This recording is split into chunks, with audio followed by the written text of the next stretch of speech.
In our daily lives, one of the most overlooked yet essential objects we use is the key. Whether it's to unlock our homes, cars, or offices, keys are so integrated into our routines that we rarely stop to think about their origin. But the key, this small object we so often take for granted, has a history filled with mystery, power, and even revolution. What if I told you the key is more than just a tool for opening doors? Its past is full of secrets, hidden meanings, and an impact on civilizations that changed the world. Let's begin where all great inventions often start, in the distant past. Keys trace their origins to ancient civilizations, but their story begins not with metal or mechanics, but with something even simpler: wood. Imagine ancient Mesopotamia around 4000 BCE when the first form of what could be considered a key emerged. Back then, locks weren't what we think of today. They were simple wooden devices used to secure doors or gates. In the beginning, these locks weren't just for protection, they were symbolic. The idea was that access to a place, be it a temple, a home, or a treasury, was a privilege only granted to those with the right tool. The first keys were essentially long wooden rods that were inserted into a mechanism to slide bolts and open doors. Picture this: massive wooden doors decorated with carvings, and inside the treasures or secrets of an ancient civilization. But the story doesn't end there. As civilizations advanced, so did the complexity of their locks. Ancient Egypt and Rome played pivotal roles in this evolution, where locks were crafted from intricate mechanisms and brass or bronze materials. But the key itself didn't evolve much beyond these basic designs for many centuries. By the time we entered the medieval period, the key's role had grown far beyond its function as a tool for unlocking. It had become a symbol of power, authority, and trust. The most prominent example of this? The keys to a city. Imagine a time when city gates were locked every night to protect the inhabitants. The keys to those gates weren't just handed out to anyone. They were given to the city's leaders, guards, and sometimes even religious figures. Being entrusted with the key to a city was the highest form of trust. The key was almost a symbolic scepter of authority. But that's not all. During this period, keys began to take on a decorative role. They were often large and heavy, designed to be more impressive than functional. Cities and kingdoms would give ceremonial keys to foreign dignitaries as a sign of friendship or alliance. These giant keys, often made of iron or bronze, became status symbols.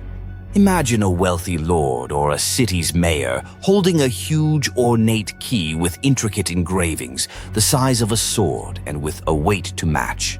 But keys weren't just for dignitaries. They were also given to the rich and powerful of the time.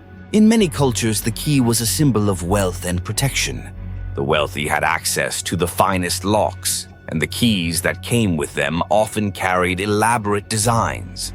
There was a time when kings, queens, and aristocrats wore keys as jewelry. Some would even wear them as necklaces or attach them to their belts.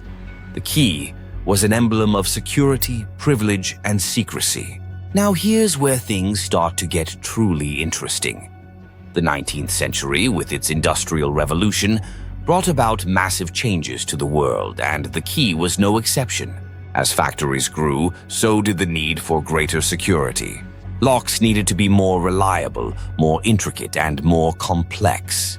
The idea of keeping things safe from theft and intrusion was suddenly more important than ever before. With the growth of cities, urbanization brought about a demand for private spaces, homes that needed to be securely locked. Enter the era of the pin tumbler lock, an invention credited to American locksmith Linus Yale Jr. in the 1840s. Yale's invention of the pin tumbler lock, paired with a metal key, revolutionized the way we think about keys and locks. But what's fascinating about Yale's design is that it was not just an improvement, it was a reinvention. He didn't just make a more secure lock, he fundamentally changed the way we used keys. This new pin-tumbler lock mechanism allowed for far more variations in key designs, making it almost impossible for someone to pick a lock without the proper key.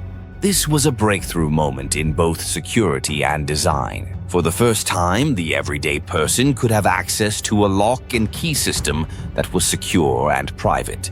The idea that only you had the key to your personal space, your home, your belongings, started to take hold. And with it came an entirely new culture, one where privacy and protection became paramount. But here's the twist. While keys were growing more complex and reliable, they were also becoming more secretive. By the end of the 19th century, a rather unexpected development occurred. The key, once used as a symbol of power and authority, had now become a symbol of secrecy. In Victorian England, for example, keys started to be used to conceal things more personal, locks that could only be opened by those who were entrusted with them. And it wasn't just houses anymore. People were using keys to protect their most valuable possessions. Documents, diaries, and even letters were kept locked away. But there's something even more intriguing. The key was also used as a metaphor in literature and art. It symbolized things that were hidden, secrets that were locked away, desires kept from the world.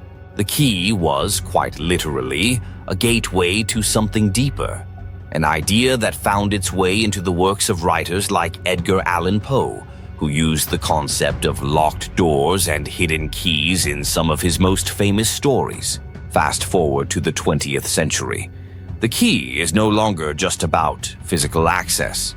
It's about access to information. Keys transitioned from their traditional use as mechanisms for opening physical locks to digital keys used for entering virtual spaces. Enter the world of computers. The same concept of access is now applied to the digital realm.